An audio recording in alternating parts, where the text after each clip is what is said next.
Hello and welcome back to Joyce News TV, a home for lovers of freedom, and welcome if you are new. On this channel, we will be bringing you latest news and gist and more. So feel free to subscribe to the channel and turn on the bell for notifications so you'll be notified anytime we upload new video. In this particular video, I am going to be watching with you. With that being said, let's get into the video. Okay, let's move fast. So, for the benefit of Nigerians, could you tell us exactly what happened in court today? Briefly, sir. Briefly. If you don't want me to talk, I go. No, what do you mean by briefly? The long-awaited application, those two applications. Sorry,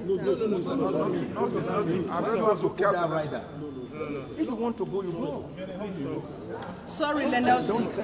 Our apologies, Leonard. I don't have to speak. Our apologies. You all were in court. Our apologies. I don't have to speak. Our apologies, please. Finally, those two long-awaited applications have finally had their day. Sorry? The two applications, those two pending applications, have finally had their day. Tell us how it's like. No, not the two applications, one.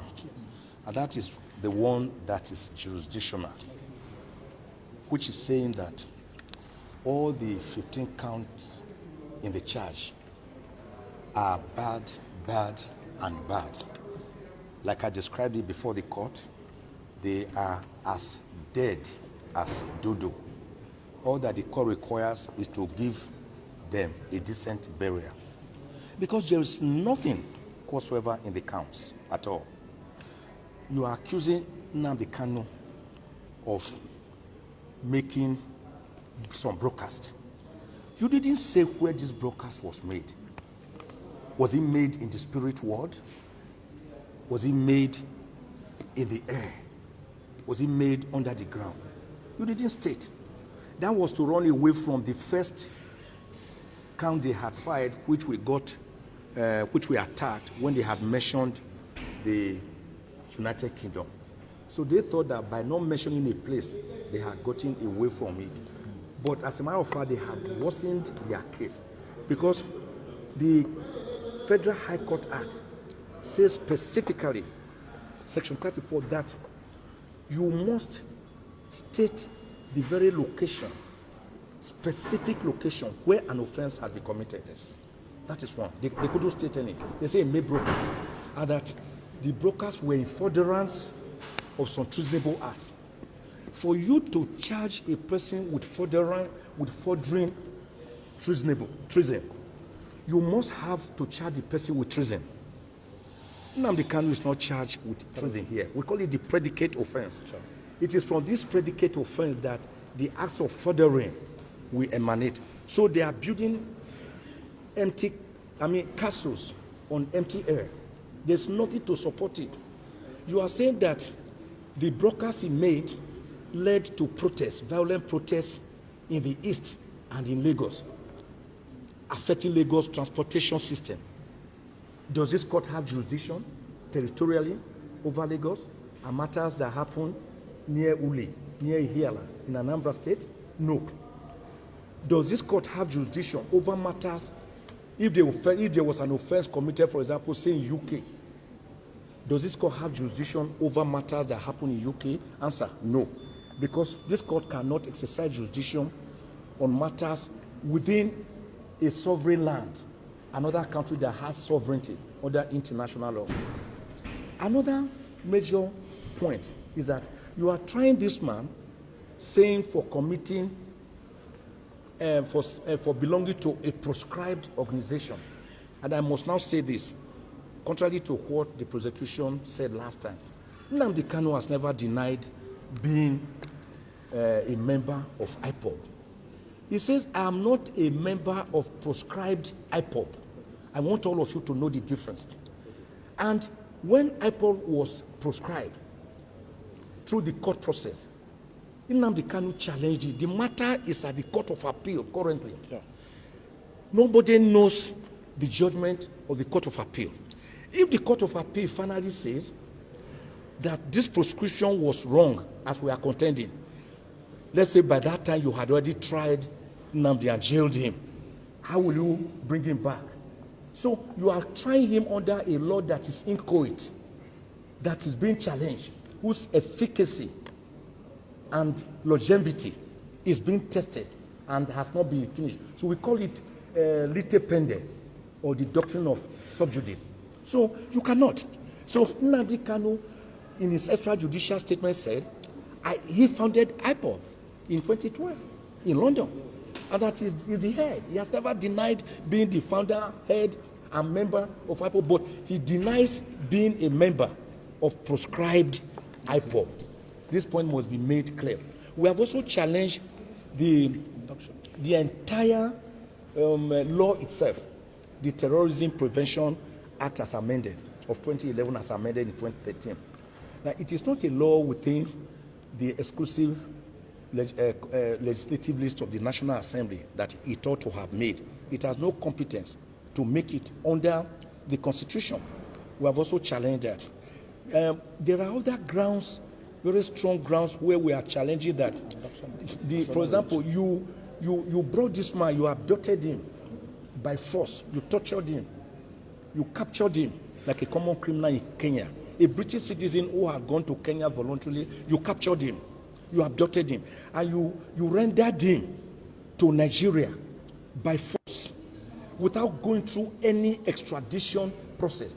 And all the laws governing this matter, like Article 12, sub 4, Article 34 of the African Charter on Human and People's Rights, like sections 4 to 6 of the terrorism and other acts within the Commonwealth jurisdiction, and even Part 5A of the guidelines issued pursuant to the African Charter on Human and People's Rights, say that before you can try a person for an offense, you have to show that the person was rendered freely and voluntarily, lawfully, to your country from the country where he was, maybe as a fugitive or as a visitor. But Nnamdi Kanu was captured in Kenya and brought here extrajudicially to Nigeria to face trial. That cannot make any count based on that to stand. It is like saying that you can destroy a person ahead so as to have the chance to try the person. So we raise some very fundamental steps. And in any case, in any event, the entire 34 grounds that we fight, the entire affidavit and a better affidavit, including points of law, they could never deny any of them. They just did what you call general denial by saying the prosecution denies the affirmance in your affidavit. What are you saying to it? What did they say to the fact that Nnamdi Kanu was extrajudicially rendered and renditioned to Nigeria? They don't have a word. What do they say to the fact that this case is on appeal and you cannot charge a person on a law that is still inchoate? They have nothing to say. What do they say when we said that this court has no jurisdiction? Because you have not said that the law was breached here. You are saying it was breached in another country and it had ricocheting effects here. Where is the predicate offense, which is terrorism, which you did not charge him for? They have nothing to say. So everything they have here is hollow, and hollow. And that is why we are telling the court to strike out the 15-count charge, discharge and acquit Nnamdi Kanu, let him breathe the fresh air of Nigeria, and let him go home a free man. So a quick one, you brought the issue about his glasses up in court that they're scared he may go blind. Could you give us an insight into? Yes, and also the clothes. About the yes, in 2015. In 2015, when the trial first started, Nnamdi Kanu's glasses were seized, and they are still with the DSS. Till date, he has no glasses. So when he now ran abroad for his jail life, when the military invaded his home at Afaraoku, Ibeko, Umuahia in Abia State on the 14th of September 2017, he escaped by the whiskers of his hair. True, he was just lucky. Don't forget that on that day, 28 unarmed civilians, innocent civilians, were gruesomely murdered. So he escaped. And that's the person you are saying jump bail. What you jump bail when instead of coming to court for trial, you voluntarily escape. But when you escape, when you run away from death, that cannot be jumping bail. Nnamdi Kanu would have died. So when he now went to London, where he's also a British citizen, he had another glass, which again was seized from him and broken when he was captured in Kenya like a common criminal and forcefully renditioned to Nigeria. So today he has no glasses to use. So the court now has ordered the DSS to ensure that he gets his glasses. Then on the issue of clothes, if I'm here, Ejiofor, and the younger brother of Nnamdi Kanu and others have taken clothes to him 3 times. And they will refuse to take the clothes. It's today we are hearing for the first time that the reason is that one of the clothes had the motif of a lion. That is a lion. We all know this Ishago, this Igbo clothes. I have some of them. Some have elephant, lion, tiger, giraffe. Some have cock. Some have antelope. So it wasn't meant to intimidate the court or to make any point.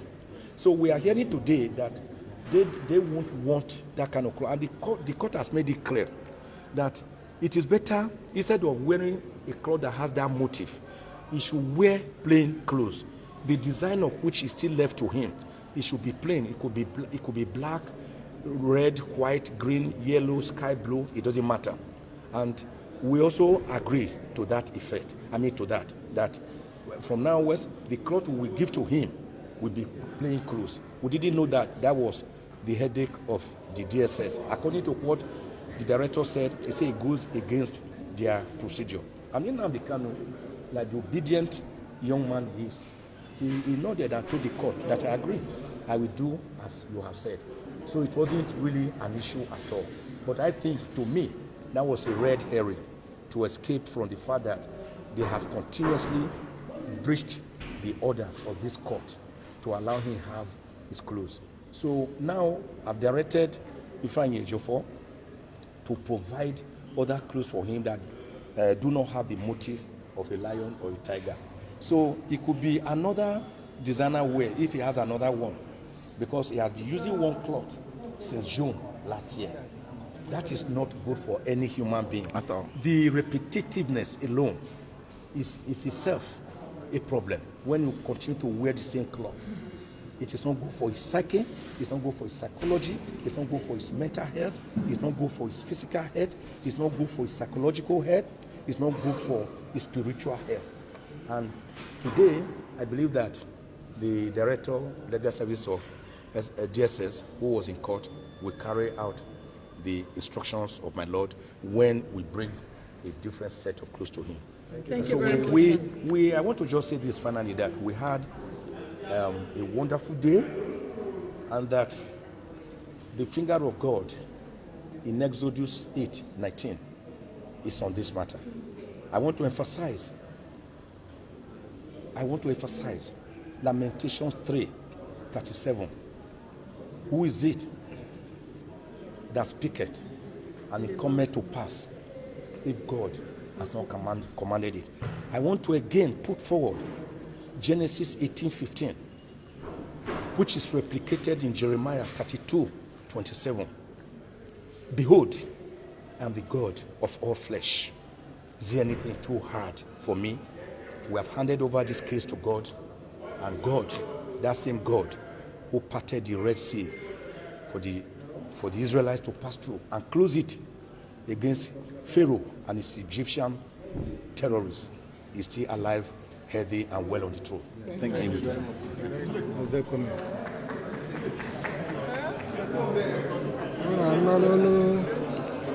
Ndị ọkaiwu Nnamdi Kanu ebe ha kwuru maka ikpe si wee gaa n'ụlọ ikpe tata,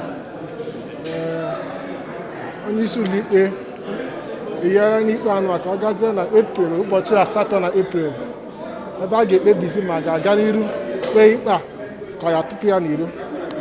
Ma dịka ọ dị ugbu a, unu gara na BBC News Igbo echi maka ihe niile si gaa na ikpe tata. gaa na bbcigbo.com ugbu a ị ga-afụ ma onyonyo ma foto niile ihe niile gbanyere ụlọikpe tata maka o si aga n'iru tata na-ekele unu maka isonyere anyị ka nakwa n'iru na-eche anyị ka na-echekwa ịma ma anyị ga n'olu ọkaiwu Ejiofọ ka ọ gwa anyị okwu gbasara ka ikpeazụ ka obi ya dị nke ikpeazụ gaa tata. Ndewo.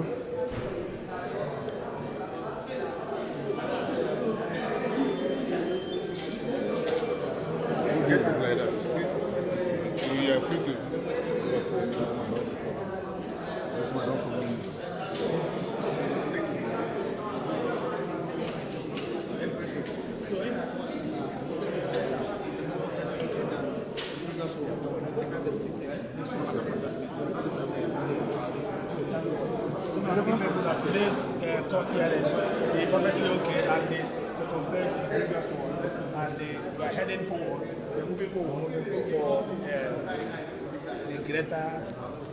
So where did we lose? Okay, we're just going to address again at page and address it. Because what I can pass it, COVID began everything. Oh, wonderful. It went well. And application challenging the charge, competence of the charge and jurisdiction of the court was taken today, adjourned to 8th of April for judgment. Of course, in that application, we raised fundamental issue the court actually requested to look into, taking some time to look into it because we raised a number of issues, challenging even the laws they relied upon on the framing the 15-count charge. So it's going up for ruling on 8th of April, and we believe that day will be the end of the case. Thank you so much. What's your expectation on that 8th of April? We're coming now on 8th for victory, and nothing less than that. 8th of April 8th just for victory. There's no charge before the court. Can you Mazi Nnamdi Kanu? No, of course, he's delighted and in firm spirit. Thank you. Thank you so much. Ọkaiwu Ejiofọ ka ọ gwara anyị na Mazi Nnamdi Kanu na ha na-enwe olileanya na ikpe a ga-agwụ n'Epril, ụbọchị 8 n'Epril. Dịka ọ dị Igbo, anyị ka na-enwetakwara n'aka anọ ka m si kwuo na mbụ, ị gaa na bbcigbo.com ị ga-afụ ihe niile mere n'ụlọ ikpe tata na onyonyo ma foto ma akụkọ niile akọ n'ụlọ ikpe ma ihe niile ọkaiwu ndị Naịjirịa kwuru na ihe niile ọkaiwu ndị Nnamdi Kanu kwuru na Nnamdi Kanu na onwe ya ka arụsiri edekwana ya nụ. Unu ga-afụ ihe ya na bbcigbo.com gaa na ebe a kịta ka unu nweta akụkọ n'uju.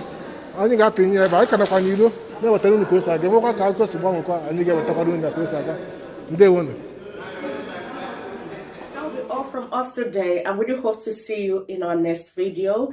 If there's anything you like to comment about, feel free to comment at the comment section, okay? And we will get back to you. As always, thanks for watching.